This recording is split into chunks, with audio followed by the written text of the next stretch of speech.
을 완성하실 분이다. 또 골로새서 1장 18절에도 보면 만물보다 첫 번째 난 분이 그리스도라는 말이 나와요. 자, 그런데 이걸 보고 누구예요? 여호와 증인들은 그리스도가 피조물, 첫 번째 피조물이었다고 말해요. 이 구절을 가지고. 그래서 그리스도를 하나님으로 믿지 않아. 예수님을 하나님으로 믿지 않아요. 물론 삼위일체도 믿지 않죠. 그들은. 그런데 만물에서 가장 먼저 나신 자라는 말은 부활의 첫 열매라는 뜻이에요.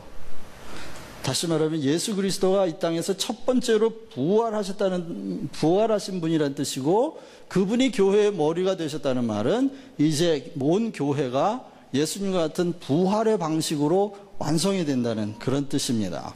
그러니까 종합을 해보면 그리스도가 교회의 머리라는 말은 생명의 근원으로서 부활의 방식으로 만물을 새롭게 하고 완성하시는 구세주, 이런 말입니다. 그것이 그리스도가 교회의 머리다 하는 말이에요. 다시 한번, 생명의 근원으로서 부활의 방식으로 종말을 의미하죠. 만물을 새롭게 하고 완성하시는 구세주다.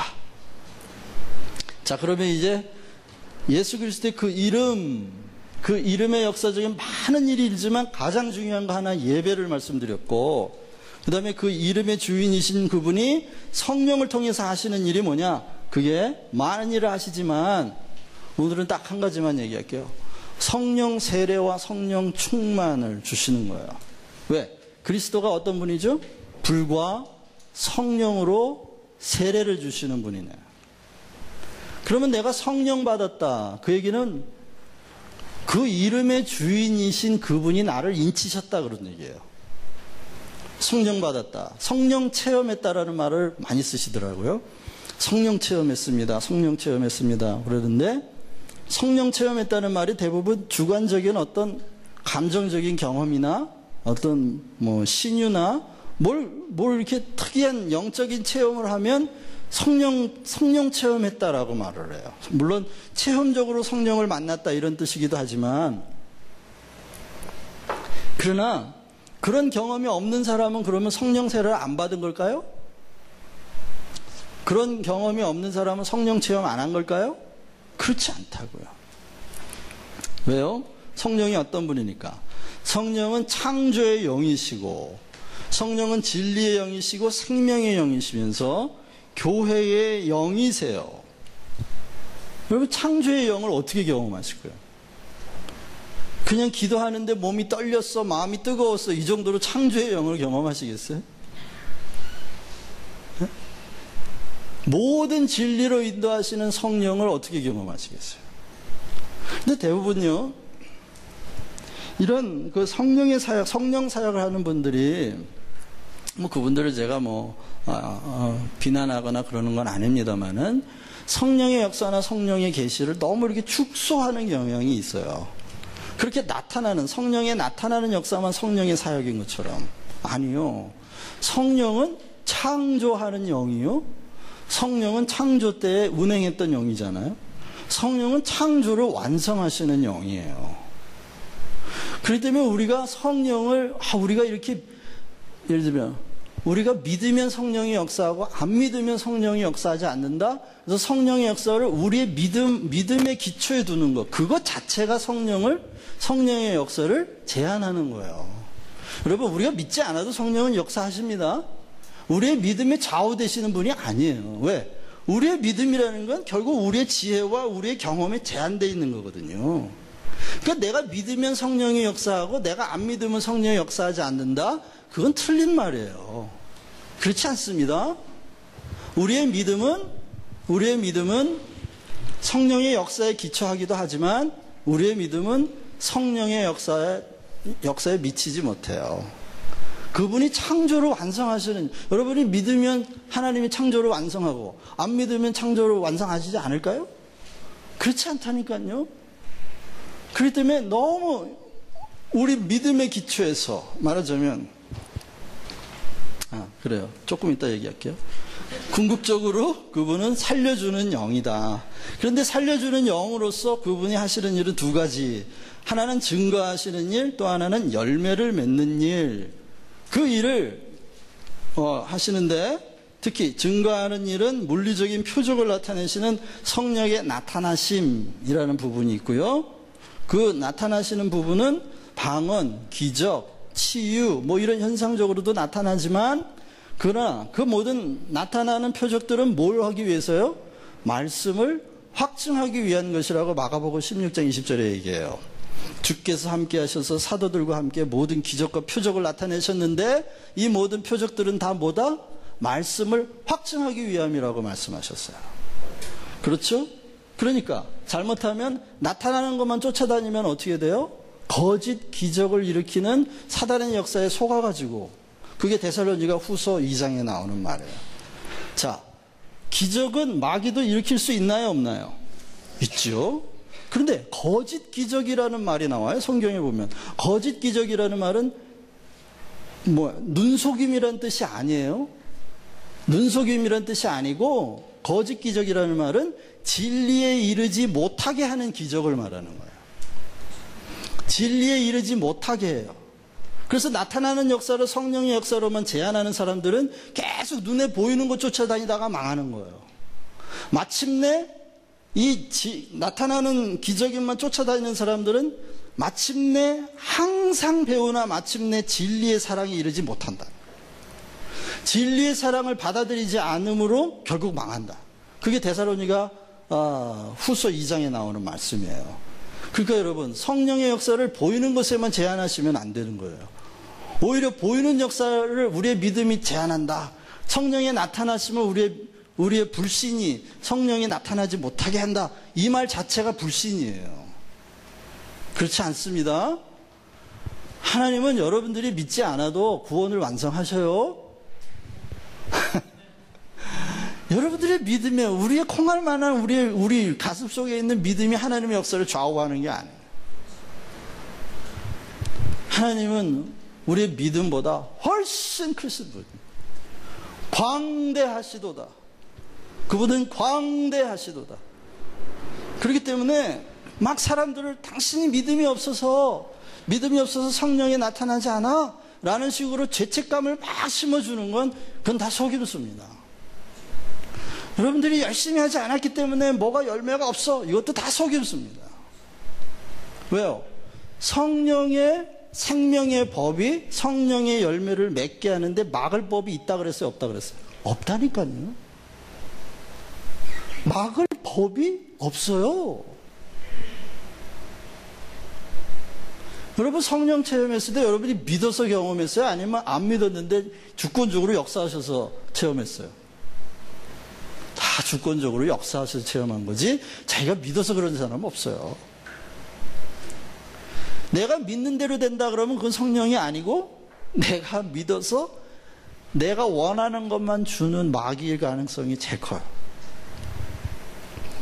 그렇기 때문에 새벽기도 안 했는데 무슨 일 생기지 않을까? 요즘 성경도 잘 안 봤는데 우리 애 학교 잘 갈까? 그건 다 성령이 주시는 마음이 아니에요. 그건 속는 겁니다. 믿음의 기도는 역사가 큰 은이라 라는 말씀이 있는 거 사실이에요. 우리의 믿음을 사용하시는 게 사실이지만, 하나님의 역사는 우리가 믿을 때까지 무작정 기다리시는, 그렇게 미련하시는 분은 아니라고요. 아시겠죠? 오히려 내가 안 믿으면 역사 안 하셔? 이 말 자체가 불신이다. 내가 몰라도, 내가 믿음 안에 있지 않아도 주님은 당신의 길을, 생명의 길을 스스로 가신다. 아멘? 아멘. 그리고 영적으로는 어떤 증거를 하시냐? 영적으로는 예수 그리스도를, 그 이름을 증거하실 때에 우리 안에 생명을 얻는 회개와 믿음을 주신다고 기록되어 있어요. 사도행전 20장 21절에 보면 회개는 누구께 대한 회개다? 하나님께 대한 회개. 믿음은 그리스도에게 대한 믿음이에요. 그러니까 그래서 예수님이 뭐라 하죠? 너가 하나님을 믿으니 나를 믿으라. 나를 믿는 게 하나님을 믿는 거다. 아들을 믿는 자들은 하나님의 생명이 있고, 하나님의 아들을 믿는 자들은 생명이 있고 그랬거든요. 그러니까 믿음의 대상은 누구예요? 그리스도를 믿어야 돼. 왜? 눈앞에 나타난 하나님을 믿어야 돼. 실제로 역사 속에서 역사 속에서 시대의 아들로 태어나 하나님의 아들의 일을 하셨던 그분을 믿는 게 보이지 않는 영원한 하나님을 믿는 거야. 예수님을 믿지 않고 하나님을 믿을 수 있는 방법이 있어요? 없어요? 없다. 그래서 아들이 아니면, 아들이 원하는 대로 계시를 받는 자가 아니면 아버지께로 올 자가 없다. 아들의 계시를 받지 않는 자, 아버지를 알 수가 없다. 왜? 아버지를 아는 자는 누구밖에 없어서? 아들밖에 없어요. 아들밖에 아버지를 모르는데 어떻게 아들을 빼놓고 아버지를 믿겠어요? 그래서 회개는 죄에 대한 거죠. 죄에 대한 거라, 모든 죄는 다 성부 하나님에 대한 거예요. 회개를 그래서 하나님께 대해야 하지만 믿음은 그리스도께 대해야 하는 거예요. 믿음은 그리스도를 믿어서, 회개와 믿음은 동전의 앞뒷 면처럼 이게 하나예요. 그리고 성경에서 말하는 회개는 이 개자가 틀렸네요. 존재적인 회개지요. 다시 말하면요, 원죄와 자범죄에 대한 회개는 그 의미가 곧 존재적인 회개라는 거예요. 다시 말하면 내가 죄나무로 태어났다는 거예요. 죄나무로. 예. 예수님이 그 나무는 뭘 보고 안다고 그랬죠? 열매를 보고 안다고 그랬는데, 자, 그럼 여기 나무가 있는데요, 열매가 안 달렸어. 무슨 나무인가? 가까이 가서 보니까 이렇게 많은 앵두가 딱 하나 달려있네요. 딱 하나 달렸어요. 큰 나무인데 이게 무슨 나무예요? 앵두나무죠. 분명히 우물가에 있는 건지 모르겠습니다만은 어쨌든 앵두나무, 너무 열매를 보고는, 그러면 내 평생 딱 한 번밖에 거짓말 안 했어, 이런 사람이 있어요. 이 사람은 죄나무입니까? 아닙니까? 죄나무지. 하나 코딱지만한 죄라도 하나가 나왔으면 그 나무는 죄인 거예요. 죄나무인 거예요. 율법이 우리에게 증거하는 게 바로 그런 거라는 거죠. 네? 네가 온 율법을 다 지키다가 딱 하나를 안 지켰냐? 그럼 넌 죽을 죄인이다. 그럼 너는 모든 율법을 다 어긴 거나 마찬가지인 존재적인 죄인이다, 이런 말이에요. 그러니까 성경에서 말하는 회개는, 하나님, 나는 존재적인 죄인입니다. 내가 힘쓰고 애쓰면 더 깨끗하고 더 신선한 죄가 나옵니다. 내가 열심히 공부하면 똑똑한 죄가 나오고요, 내가 열심히 운동하면 튼튼한 죄가 나오는 그런 존재적인 죄인입니다. 아무리 내 마음에 원하는 바 선을 행하려고 애를 써도 원치 않는 바 악을 행하고 많은 그런 존재적인 죄인입니다. 이런 회개가 성경에서 말하는 회개예요. 하나님 잘못했어요, 이게 아니고, 뭐 기억나는 거, 언제 그때 걔 때린 거, 욕한 거, 그거는 다 열매. 그렇죠? 안 하려고 해도 막 나오잖아. 왜? 나무가 죄나무인데 그거 어떻게 막겠어요? 열심히, 그래서 장대로 다 떨어버리고 그 밑에다가 거름을 줘요. 이제 막 거기다가 기도하고 성경 보고 막 묵상하고 다 떨어버려. 내년에 열매가 더 큰 게 막 주렁주렁 열렸는데 그거 뭐예요? 그 싱싱한 죄, 신선한 죄, 똑똑한 죄, 건강한 죄들이 막 주렁주렁 달려. 야, 어떻게 목사님 성경 보고 예배하고 막 이렇게 열심히 하는 게 그게 죄 열매를, 그렇죠. 그거 열심히 하니까 어떻게 해요? 자기 의라고 하는 더 큰 죄가 막 나요. 열심히 일한 사람은요, 식구도 똑같더라고. 제가 집에서 청소 좀 하잖아요.